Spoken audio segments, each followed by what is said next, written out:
Bien, hermanos, el pasado 23 de noviembre se celebró en los Estados Unidos una fiesta religiosa muy importante para los americanos. Para los americanos, la fiesta religiosa más importante no es la Navidad. Semana Santa, eso allá no existe. Tampoco es el Año Nuevo lo importante. La fiesta más importante religiosa para los americanos es el Día de Acción de Gracias. Eso es mejor que la Navidad. Y es una conmemoración que se hace cada año, que surgió de una visión profunda de la providencia y la gratitud diaria a Dios. Es muy bueno conocer eso, de dónde nació, ¿no? Cuando los primeros cristianos llegaron a colonizar los Estados Unidos, los puritanos desembarcaron en la bahía de Massachusetts y empezaron su colonización. Casi se mueren de hambre si no hubiera sido por los nativos indígenas que los ayudaron a trabajar y a cultivar el maíz y otras cosas. Pero en una de esas cosechas importantes fue que ellos se reunieron y dieron gracias a Dios de una manera tan profunda de sentimiento. Y desde ahí viene el Día de Acción de Gracias. ¿Y cómo ha bendecido Dios a esa nación? Ahora, aunque es bueno tener celebraciones memoriales, puntuales, realmente cada culto que nosotros celebramos hoy en día debiera ser eso, una reunión de acción de gracias. Debe ser cada culto, porque es la manifestación y el agradecimiento que le damos al Señor por su divina providencia, por darnos la salud, el alimento, la vivienda, las necesidades que tenemos para educar a nuestros hijos y todo lo que nosotros tenemos. Porque lo que tenemos no se debe mucho a que somos supremamente inteligentes. Pues bueno, Dios le ha concedido a unos más inteligencia que a otros probablemente, pero todo viene de Dios finalmente. Entonces, ¿por qué le da usted gracias al Señor? ¿Usted todos los días le da gracias al Señor de corazón? Realmente debemos dar gracias al Señor por algunas cosas que están en algunas partes de la Biblia que vamos a leer hoy. La primera es que debemos darle gracias a Dios porque Él nos ha llamado. Colosenses 3:15. Vamos a ver algunos versículos, porque es bueno que lo que uno dice aquí esté respaldado por la palabra. Si lo que yo predico aquí no es respaldado por la palabra, pues sería un poco de basura lo que estaría enseñando, ¿no?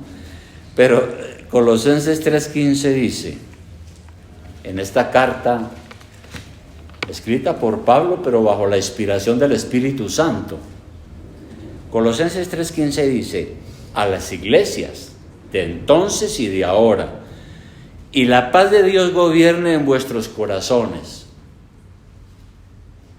a la que asimismo fuisteis llamados en un solo cuerpo, es decir, en la iglesia, y sed agradecidos, ¿verdad?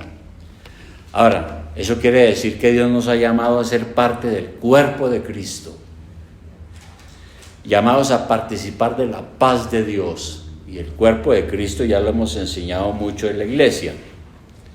Así que estamos reunidos aquí como hermanos en la fe, no por pura casualidad. Yo no creo en la casualidad. Estamos aquí y usted está aquí en la iglesia porque Dios lo ha llamado. Si no, no estaríamos aquí. Ahora, son muchas las personas que están en una iglesia no porque Dios las ha llamado, sino porque mantienen una tradición religiosa. Si nosotros le preguntáramos a algunas personas, ¿usted por qué viene a la iglesia? Podían decir, no, era que mi mamá me llevaba de pequeñito y mi papá también. Yo estoy muy agradecido por eso. Y es una tradición religiosa, pero es peligroso, ¿no? Uno debe estar en la iglesia porque Dios lo llamó, no porque es que es mi tradición. Ahora, eso es lo que se ha llamado el cristianismo nominal. Y por eso algunos hablan de los cristianos nominales. ¿Cuáles son los cristianos nominales? Los que son cristianos solo de nombre, no porque Dios los ha llamado.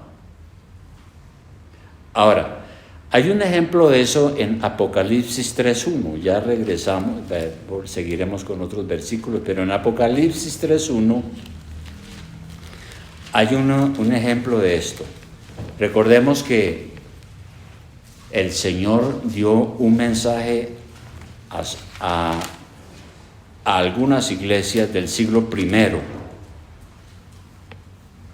y el apóstol Juan recibió ese mensaje y lo transmitió, y por eso está aquí. Una de esas iglesias que estaba en el Asia Menor, en aquel entonces, en una ciudad llamada Sardis. Por eso en el capítulo 3 dice allá en sus Biblias el mensaje a Sardis, a la iglesia que estaba en Sardis. ¿Qué le dice el Señor?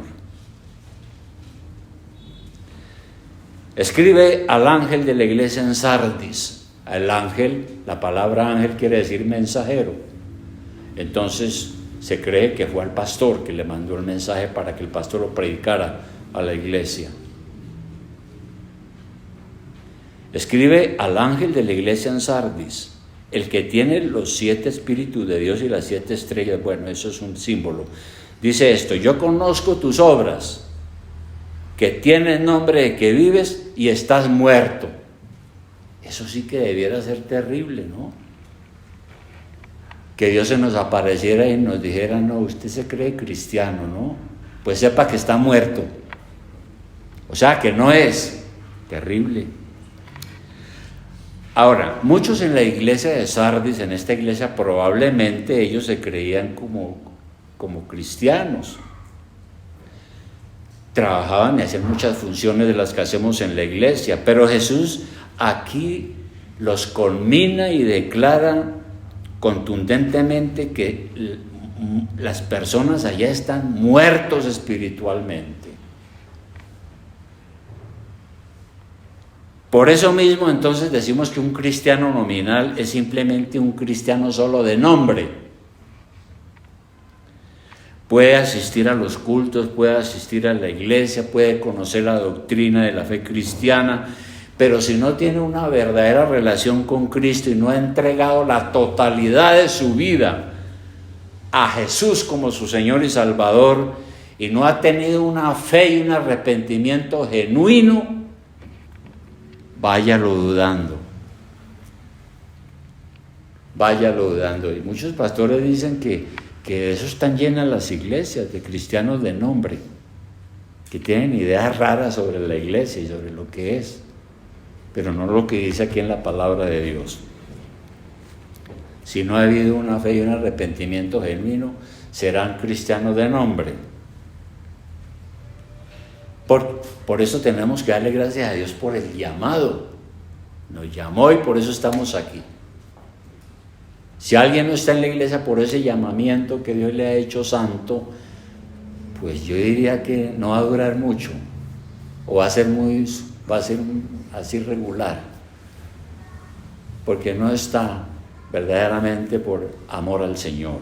Segundo, tenemos que dar gracias al Señor porque Él nos lleva en triunfo cada día. ¿Dónde dice eso? Segunda de Corintios 2.14. Segunda de Corintios 2.14. El Señor nos lleva en triunfo cada día. Mire lo que dice aquí el apóstol Pablo a la iglesia que estaba en la ciudad de Corinto, una ciudad griega. Le dice: Segunda de Corintios 2:14. Mas a Dios gracias, el cual nos lleva siempre en triunfo en Cristo Jesús y por medio de nosotros manifiesta en todo lugar el olor de su conocimiento. Porque para Dios somos grato olor de Cristo en los que se salvan y en los que se pierden. A estos ciertamente olor de muerte para muerte y a aquellos olor de vida para vida. ¿Qué significan estas palabras? Bueno, Pablo dice aquí que le da gracias a Dios porque nos lleva en triunfo. Ahora, los triunfos son para los vencedores, no para los perdedores.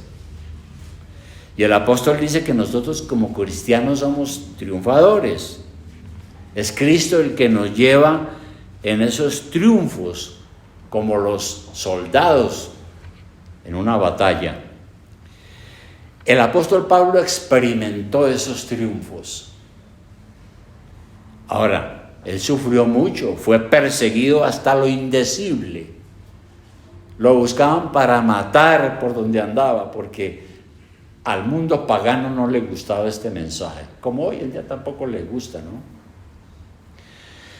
En la misma iglesia de Corinto, que él ayudó a fundar, fue menospreciado, considerado un inepto y un falso apóstol. La propia iglesia. Todo eso sufrió Pablo. Pero ninguna de esas tribulaciones fue un fracaso para él. Al contrario, él le da gracias a Dios, porque Dios lo usó para esparcir el evangelio en muchas ciudades. Ciudades donde se fundaron iglesias. El Espíritu Santo lo ayudó. Él decía, yo todo lo que he hecho no es por mí, es la gracia de Dios que me ha asistido. Entonces él dio a conocer a Cristo en muchos lugares y en toda oportunidad que Dios le dio. Y por eso él usa una metáfora,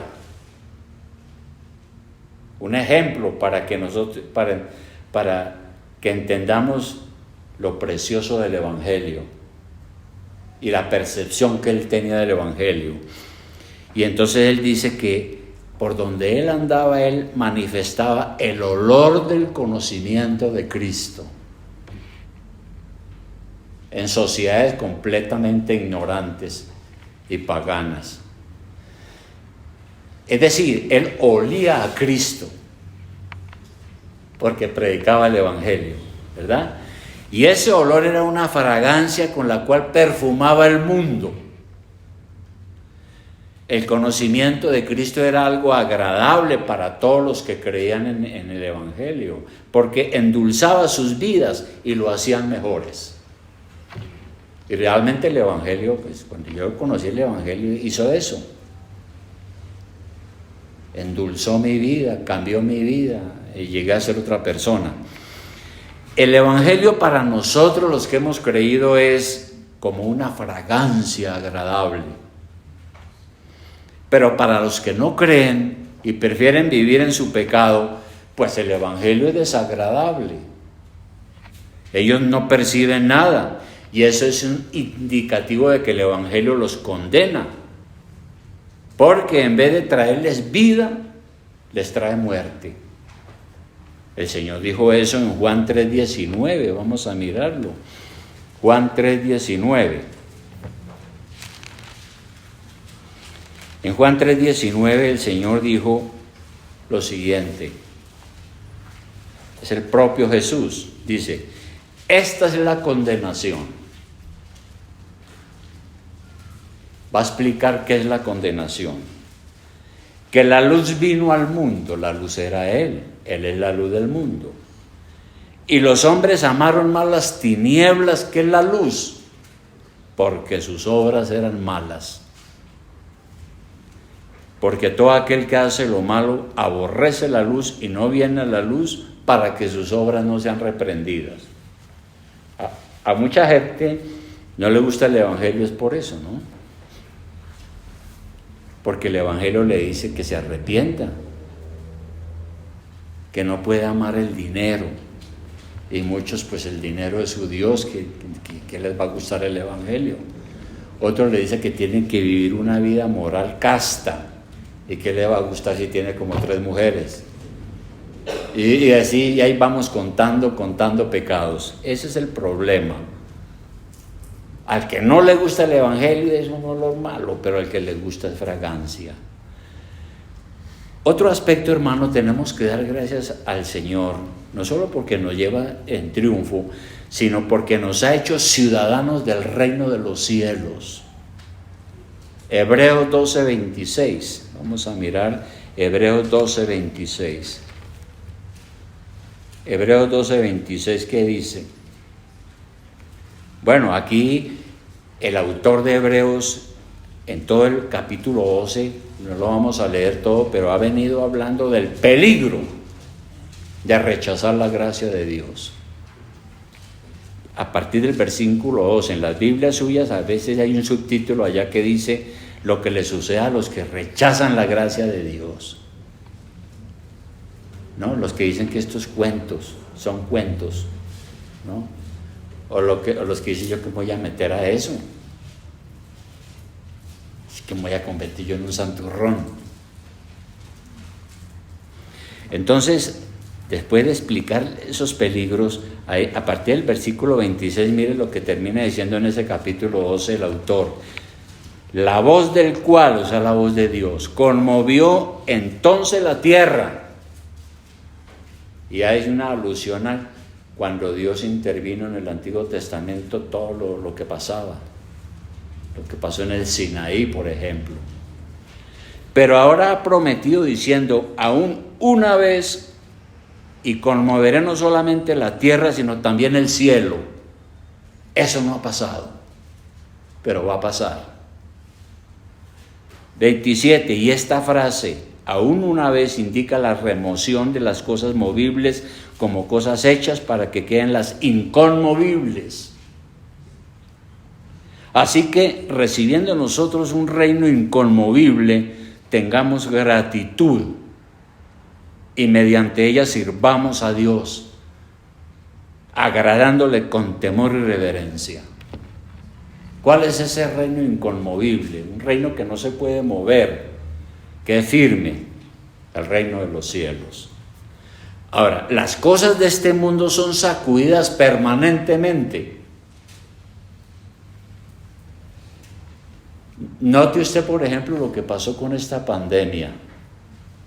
Puso a temblar a todas las naciones, ¿verdad? Puso a temblar a todas las naciones. Y una plaga bien dura puede acabar con todo. Andan diciendo que una guerra nuclear sería totalmente devastadora. Y cosas así. Bueno, pero esas cosas van a suceder y seguirán sucediendo. ¿Por qué razón? Porque las cosas de este mundo van a ser sacudidas, no permanecerán para siempre. Bueno, y algunos dicen, no, pero este pastor si anda predicando es como ciencia ficción. Por eso yo no creo en la Biblia. Que el mundo se va a acabar y todas esas cosas por el estilo. Pero nosotros creemos lo que dice la palabra viva de Dios. Todas las cosas de este mundo perecerán. ¿Cuándo? Cuando Jesucristo venga en su segunda venida a establecer un reino permanente. Ahora, ¿y por qué Jesús va a venir? Pues porque Él no está muerto.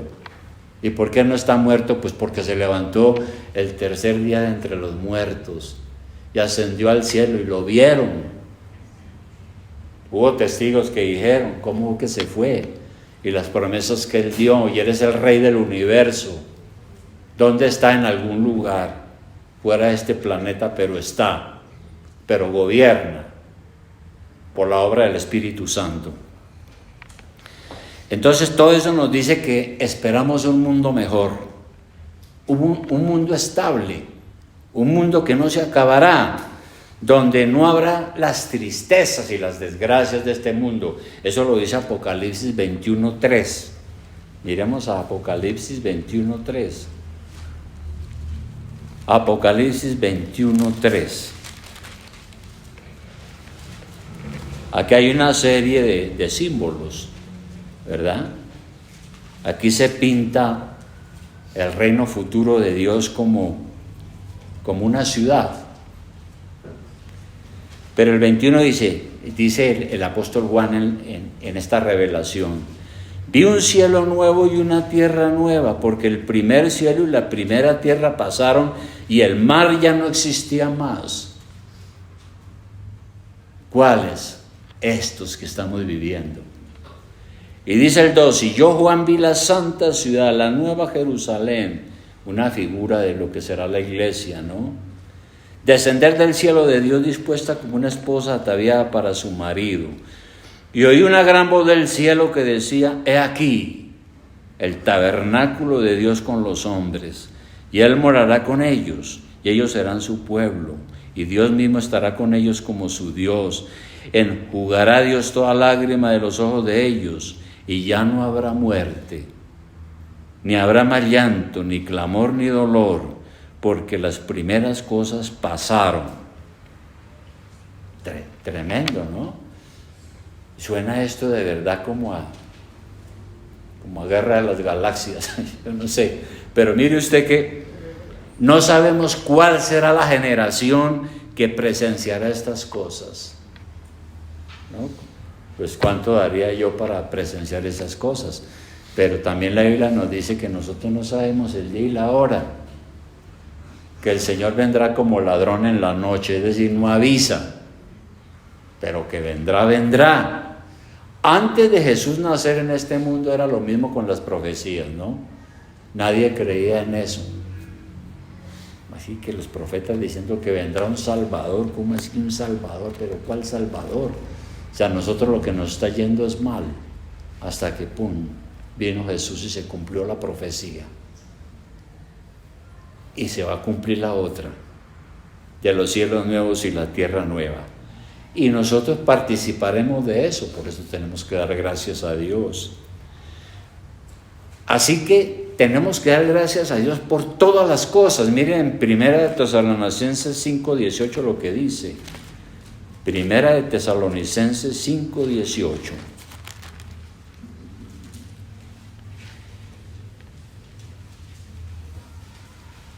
Casi como un resumen, dice: dad gracias a Dios en todo, porque esta es la voluntad de Dios para con vosotros en Cristo Jesús. Ahora, debemos orar sinceramente al Señor para que logramos alcanzar esa madurez y tener esa fe. Llegar a ser consciente de que ciertamente lo que nos sucede todos los días, esa es la voluntad de Dios para nuestras vidas. Quizás hay momentos en nuestra vida en que nos confundimos porque nos suceden cosas y no tenemos una explicación de por qué nos están pasando esas cosas. Y vemos a nuestro alrededor personas que parecen triunfar sin Cristo en sus vidas, mientras que nosotros, a los ojos del mundo, no somos nada. Entonces algunos se ufanan: yo tengo un montón de títulos, tengo plata, tengo dinero. De esas iglesias son un poco de tontos ahí que están creyendo en un mito. Qué cosa tan terrible, ¿no? Tristemente, algo parecido experimentó David a esto. En el Salmo 37:35, vamos a mirar qué fue lo que pasó con él. Salmo 37:35. Y él fue rey. Salmo 37:35. Mire lo que dice en este testimonio David. Dice: vi yo al impío sumamente enaltecido. Y no dice que lo vio un poquito orgulloso, no, sumamente enaltecido. Así lo vio David al impío.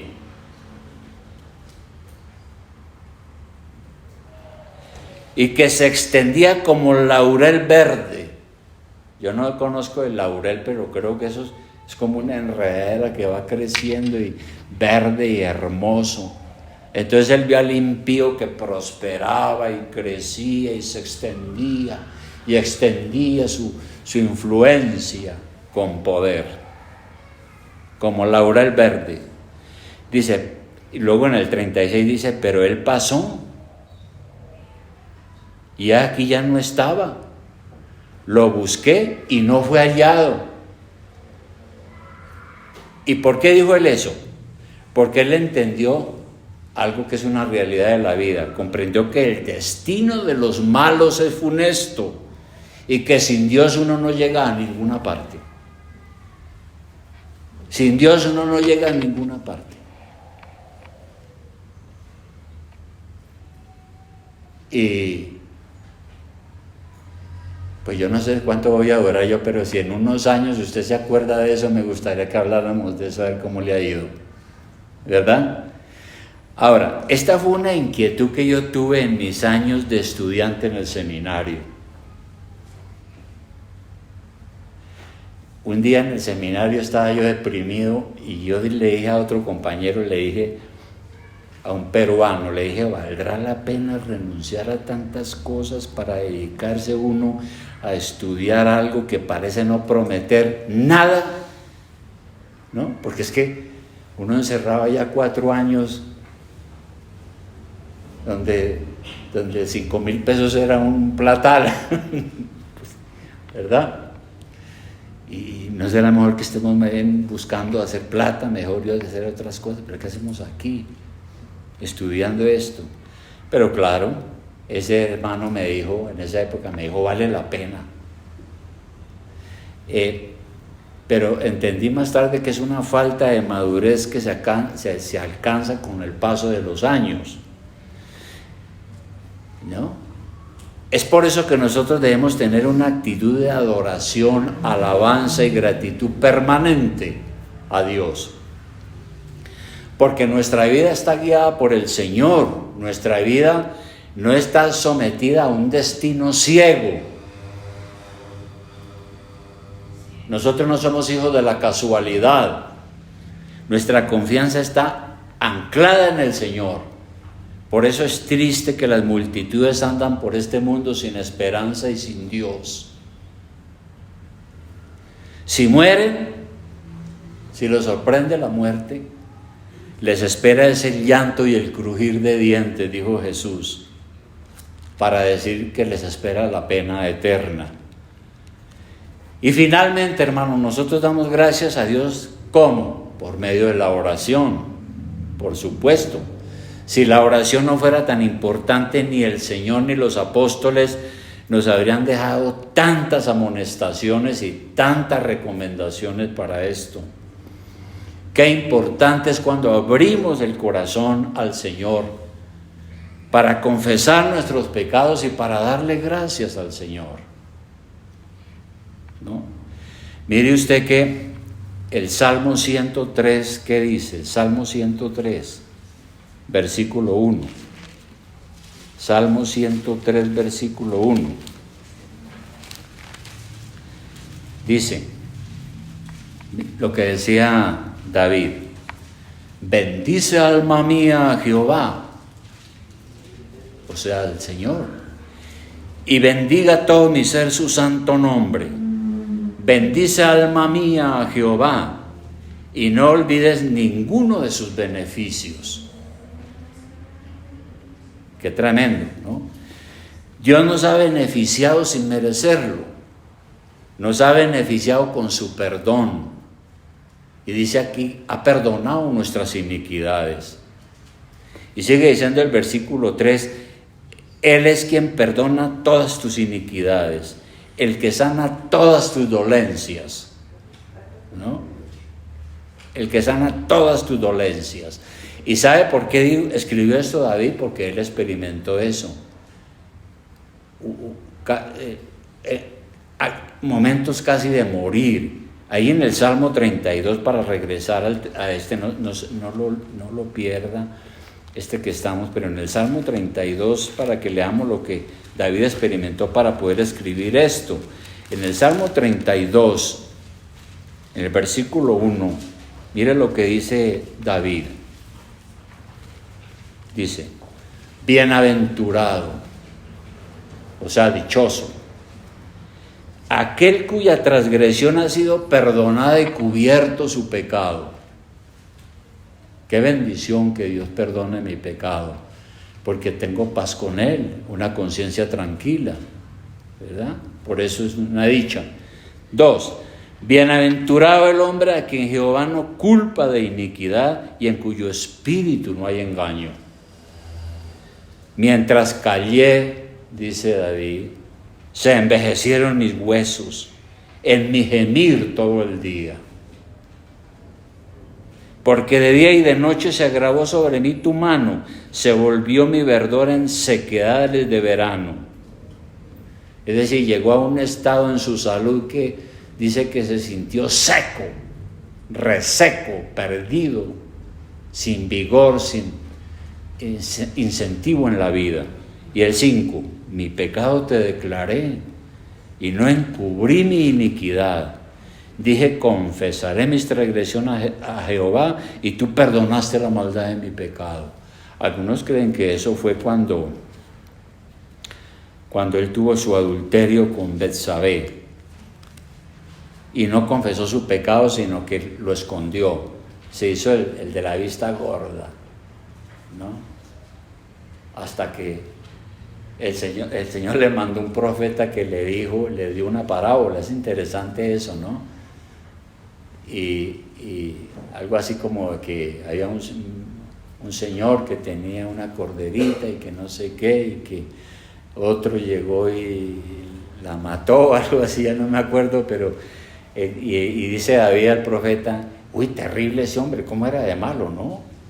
Posible que haga esas cosas tan terribles. Y le dice el profeta, es que ese hombre eres tú. Y ahí sí, a llorar y a pedirle perdón a Dios y a arrepentirse. Pero allá en el Salmo 103 donde estábamos, dice que Él es el que no olvides ninguno de sus beneficios, es quien perdona tus iniquidades, es el que sana tus dolencias, ¿no? Y luego dice, el que rescata del hoyo tu vida. El que rescata mi vida del hoyo. ¿Cuál hoyo? Aquí está hablando de la muerte y de la sepultura. Esa es la interpretación. Y hay una traducción que dice, el que rescata tu vida de la destrucción. Y tiene que ser pues una respuesta o una explicación de la tumba, donde nuestro cuerpo se destruye. ¿Y qué queda? Pues queda lo que somos realmente. Nuestra alma, lo que le da vida a este cuerpo.